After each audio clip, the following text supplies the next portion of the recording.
Peut-être, je dis bien peut-être, le grand retour des singes NFT, la collection iconique du Bored Ape Club. Rappelez-vous, c'était monté à 150 Ethers au cycle crypto dernier, donc environ 500 000 balles. Depuis, divisé par 15, ça fait très mal. Actuellement, ils ont 4 grosses actus, dont une qui vient juste d'arriver et qui pourrait être un game changer. On va en parler. Bonjour à tous et bienvenue sur la première chaîne d'actualité quotidienne qui parle de NFT et de jeux blockchain. C'est tous les jours, ça dure un petit quart d'heure et si c'est pas encore fait, pensez à vous abonner à la chaîne. Et aujourd'hui, je suis super heureux de vous parler du partenaire de la vidéo du jour. Le partenaire, c'est Waldos Legend. Beaucoup connaissent déjà parce qu'ils sont très présents dans les communes françaises notamment. Waldos Legend, en fait, c'est un projet qui a vu le jour en 2022. Ils ont fait des NFT qui sont ici. Et en fait, ces NFT ont permis de lever des fonds. Et grâce à ces fonds, ils ont carrément fait une boutique physique qui se passe à Montpellier. Alors, qu'est-ce que c'est la boutique physique? Je pense que vous l'avez vu avec cette petite feuille de cannabis. C'est du cannabis, mais légal, aussi appelé CBD. Petite digression, si vous passez sur Montpellier, n'hésitez pas à leur faire un coucou, ils seront très contents. Évidemment, ils ont aussi une boutique en ligne, de base, c'est ce qu'ils avaient, elle est ici, donc n'hésitez pas à faire un tour dessus. Et en fait, de base, les holders des NFT, ceux qui ont des NFT, ont des remises en fait concrètes et directes sur le site et dans le magasin. Jusqu'à présent, ils ont sorti 304 NFT sur un total, une supply max de 420 NFT. Et justement, qu'est-ce que c'est leur actu? Leur actu, c'est que le dernier mint arrivera pour le 8 août. Donc le 8 août, il y aura en fait seulement 116 NFT Waldos à minter. Ça coûte 0,1 Ether si on est whitelisté. Et la même chose le lendemain pour la phase publique s'il en reste. Et si on est déjà holder d'un NFT, ça coûte 0,08 Ether. Évidemment, ce n'est pas un conseil en investissement et faites bien vos propres recherches. Mais pour rentabiliser, moi je vois deux choses. La première, vous êtes un gros consommateur de CBD et donc avec les remises, vous allez rentabiliser. Et la seconde, c'est par rapport à leur seconde actu, puisque en effet, Waldos Legend va sortir leur propre token, le token Pepos. Et évidemment, les holders auront du airdrop. Le token Pepos aura évidemment différentes utilités. Je vous invite à vous renseigner sur le projet. Pour ma part, j'avais rencontré la team Waldos à l'événement NFT Paris. On avait bien sympathisé. Et justement, en fait, ils m'avaient parlé genre de tokenisation de plants de cannabis pour faire du cannabis légal. Bref, c'était assez intéressant. Finalement, c'est un projet qui est à mi-chemin entre les NFT, les RWA, la tokenisation, les tokens aussi tout court. Bref, pas mal de choses ancrées dans le physique. Donc, un projet intéressant. Vous retrouverez tous les liens en description. N'oubliez pas le mint pour le 8 août et sachez aussi que dans mon Discord, qui je le rappelle est gratuit et ouvert à tous, je fais gagner actuellement 10 whitelists, donc venez faire un tour. Allez, comme d'habitude, on démarre tout d'abord par un petit récap très rapide du marché NFT. Vous l'avez vu, pendant les dernières 48 heures, les cryptos, ça fait mal et forcément le marché NFT, ça suit les cryptos, c'est un petit peu en bout de course. Et donc, on a la capitalisation globale de tous les NFT qui repasse en dessous des 70 milliards avec des volumes toujours très faibles. Le meilleur NFT, la plus haute vente NFT depuis hier, c'est un CryptoPunks qui a quand même été vendu à 115 000 $. Il y a toujours des gens qui achètent des JPEG très chers, évidemment. Pour le reste, je vous laisse faire pause et je vous invite à suivre ce récap NFT que je sors tous les matins sur mon compte Twitter vers environ 11h avec pas mal d'infos, y compris aussi bien sûr le top 10 des collections NFT les plus capitalisées. Sachez qu'aujourd'hui, évidemment, c'est rouge sur Ethereum, à part pour deux collectes principales, les Bored Ape et les Captains. On en parle juste après. Sur Solana, c'est quasi tout rouge aussi, à part pour certaines rares collections, comme par exemple les Rotardio, qui surfent sur la méta Milady Maker. Et regardez-moi ça, on a la collection Mad Lads, qui pour moi est la meilleure collection sur Solana. Après, bien sûr, c'est complètement subjectif. Mad Lads, donc, qui repasse en dessous des 60 sols, peut-être une opportunité. Et côté Bitcoin, pareil aussi, c'est quasiment tout rouge. Bref, c'est les soldes de partout, donc on peut en profiter, ou alors on se dit que c'est mort. Ça, c'est deux écoles. Alors, pour commencer, petite info un peu générale. Je vous ai parlé la dernière fois de Trump et de son discours à Nashville. Trump, donc ancien président et candidat pro-crypto aux prochaines élections présidentielles, donc américaines, qui se dérouleront en novembre. Trump, premier candidat à accepter les dons en crypto pour sa campagne, a reçu des millions. Trump qui a fait 3 collections NFT et qui a reçu des millions. Et Trump qui, cette fois-ci, en fait, sort des chaussures. Des sneakers donc à l'effigie du Bitcoin en seulement 1000 exemplaires qui viennent donc s'ajouter à la panoplie en fait de plein de chaussures qu'il a déjà sorties. Bref, il s'est encore fait des couilles en or et pire que ça, ces chaussures qu'on sold out sont déjà à la revente sur eBay pour 5 fois le prix. Vraiment incroyable. Et je le rappelle, Trump a aussi annoncé une 4e collection NFT pour très bientôt, donc évidemment, il faut se tenir au courant, ça risque une fois de plus de brasser beaucoup d'argent. Ensuite, regardez-moi ce pic qui s'est passé hier. Les Bored Ape sont passés de genre 9,2 Ether à 10,2 Ether. Ils ont pris genre 15% comme ça en 2-3 mèches. C'était assez fou. Qu'est-ce qui s'est passé? Déjà plusieurs choses. Sachez que les Bored Ape, actuellement, c'est encore une des plus grosses collections NFT capitalisées. Elle est dans le top 10, largement. Les gens qui sont derrière, donc Yuga Labs, restent un acteur majeur de cet écosystème. Donc ça reste un truc à surveiller. Les Bored Ape et Yuga Labs, actuellement, ils ont 4 actus. La première, c'est bien sûr leur focus, à savoir le gaming, avec leur métaverse Otherside. Ils ont d'ailleurs fait une expérience il y a quelques jours, on en a parlé, expérience qui d'ailleurs était un petit peu mitigée. Ensuite, ils ont leur IP qui peut s'exporter, notamment aussi se faire valider par leur boîte qui s'appelle Made by Ape. Ça, je pense que c'est le plus gros pari, c'est en fait de faire en sorte que l'IP, la propriété intellectuelle des Bored Ape, serve à plein de choses, ouvrir des restaurants, créer d'autres marques, etc., différents produits. Ça vraiment, c'est un très gros bet. Troisième actu, c'est par rapport au ApeCoin. Je le rappelle, le ApeCoin, c'est pas vraiment Yuga Labs qui l'a fait, ni les Bored Ape. Ça reste un token lié au gaming et lié à leur écosystème qui est très important. Ce token peut se gagner en stackant un NFT Bored Ape. Il peut aussi être utilisé dans différents jeux, mais pour l'instant, la pression vendeuse est plus forte et donc le token s'est un peu cassé la gueule. Ce token sera aussi le token principal d'une nouvelle blockchain qui est actuellement en testnet et qui s'appelle la ApeChain. Et c'est donc évidemment la blockchain des Bored Ape. Ça, c'est vraiment le troisième actu majeur actuellement. C'est un truc à surveiller. Et quatrième actu qui vient tout juste d'arriver. Vous le savez, tout le monde s'accorde à dire que ce cycle, c'est le cycle des meme coins, le super cycle des meme coins comme ils disent. En tout cas, c'est forcément une narrative à surveiller, notamment sur Solana.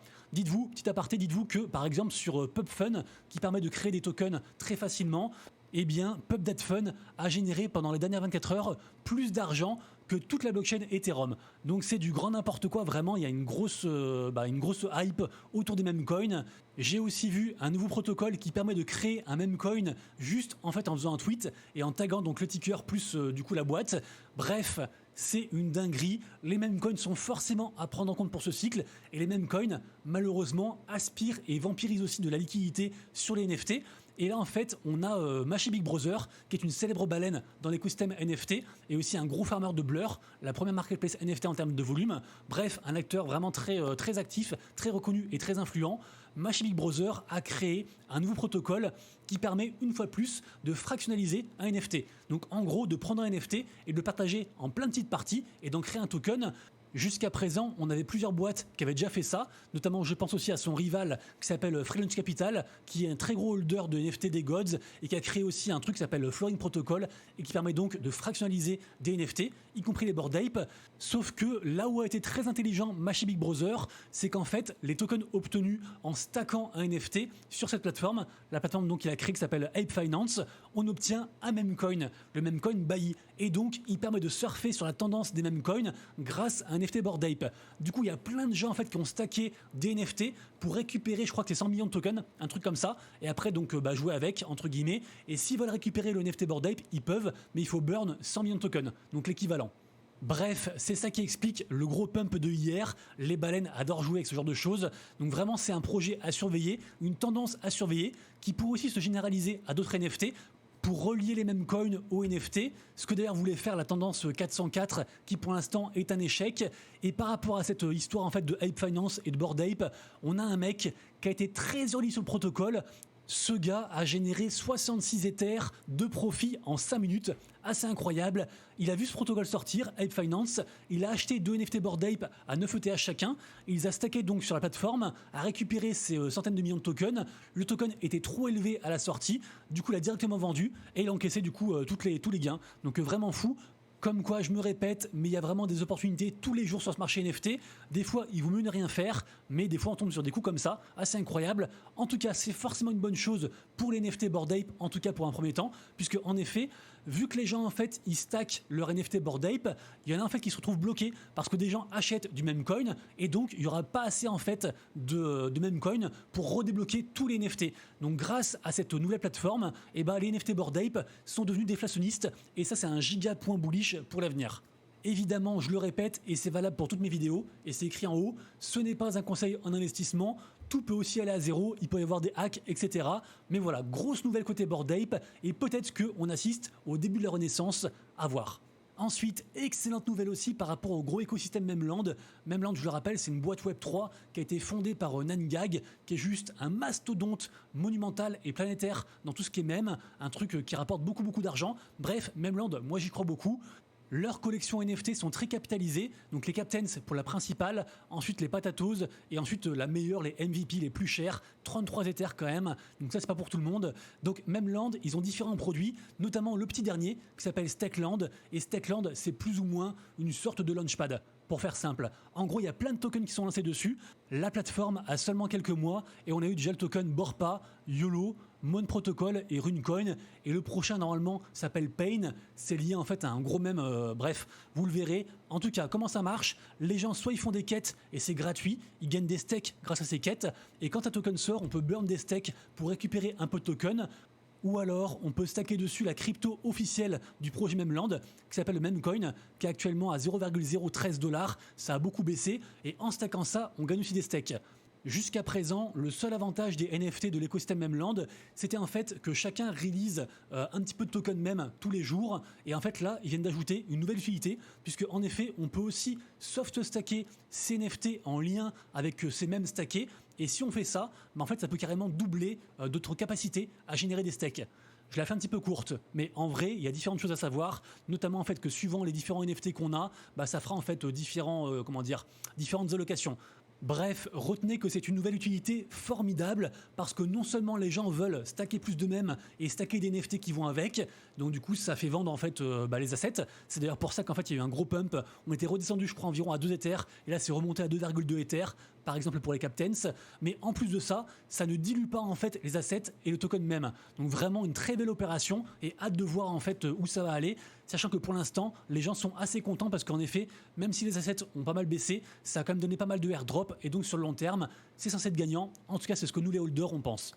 Rapidement ensuite, et décidément j'en parle souvent actuellement de cette collection, ça bulle de très fort côté Doodles, puisque en effet, nouveau partenariat, cette fois-ci avec la boîte qui s'appelle Arizona Iced Tea, et c'est juste la première marque de boisson type Iced Tea, donc thé glacé, aux États-Unis.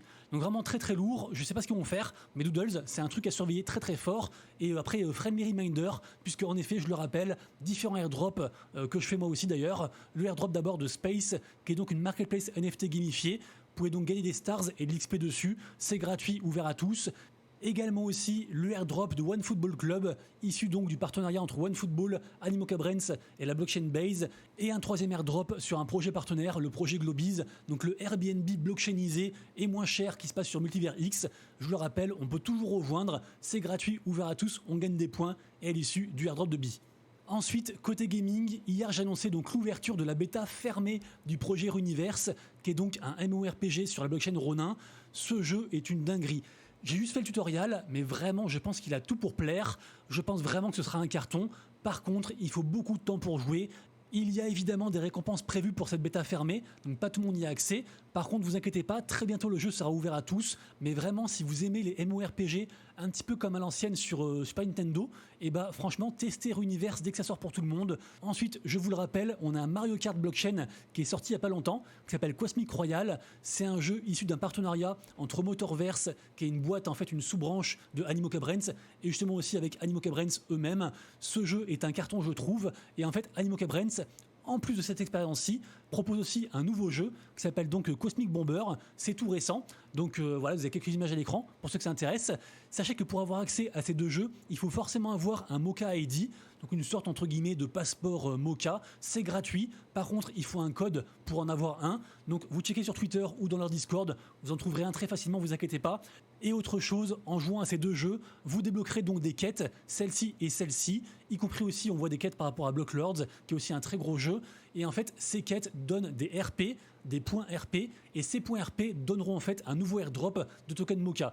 Le token Mocha qui est genre à 0,10 centimes actuellement, qui est un des rares tokens qui résiste un petit peu à cette tendance baissière à court terme qu'on subit côté crypto. Donc vraiment très intéressant. Également aussi, on passe sur un autre partenariat avec Animoca Brands, cette fois-ci entre Animoca Brands et Chess.com, qui est juste la plus grosse plateforme d'échecs mondiale. Et donc le projet s'appelle AnyChess. AnyChess, c'est les échecs version blockchain avec en plus quelques pouvoirs intéressants qui pimentent un petit peu les parties. Et sachez qu'en fait, on peut burn toutes ces pièces qu'on a gagnées depuis longtemps, ou alors on peut en acheter si on n'a pas encore joué à ce jeu. Et en burnant ça, en fait, on commence à accumuler le prochain token de l'écosystème. Donc a priori, le token LB, c'est marqué ici. Si vous croyez au projet AnyChess et que vous le découvrez maintenant, ça peut peut-être même valoir le coup d'acheter en fait sur Polygon différents NFT, c'est genre quelques centimes voire quelques dollars, et de les burn exprès pour donc ce fameux token LB à voir. En tout cas, si vous faites ça, sachez qu'il faut impérativement acheter et burn ce NFT, le Riddle of Chaos, parce qu'en fait ça double votre multiplicateur. Donc ça pour moi c'est obligatoire. Et enfin, on terminera là-dessus. Est-ce que vous pensez, j'avais déjà posé la question je crois il y a 2 jours, est-ce que vous pensez que la tendance tap to earn est morte sur Telegram? Le projet Pixelverse, pour l'instant, déçoit pas mal. Pourtant, c'est un très gros projet. Ils vont faire une nouvelle blockchain sur Telegram. Ils ont beaucoup de belles choses à venir. Mais dernièrement, on a eu des problèmes pour claim le token PixFi. Également aussi le NFT de l'écosystème qui coûte quand même 0,5 tonnes à claim. Donc c'est assez cher. Le token a pris assez cher aussi. Il était monté genre à 0,10 centimes. Et là, il est à 0,025. Moi perso, je crois toujours très fortement à Pixelverse.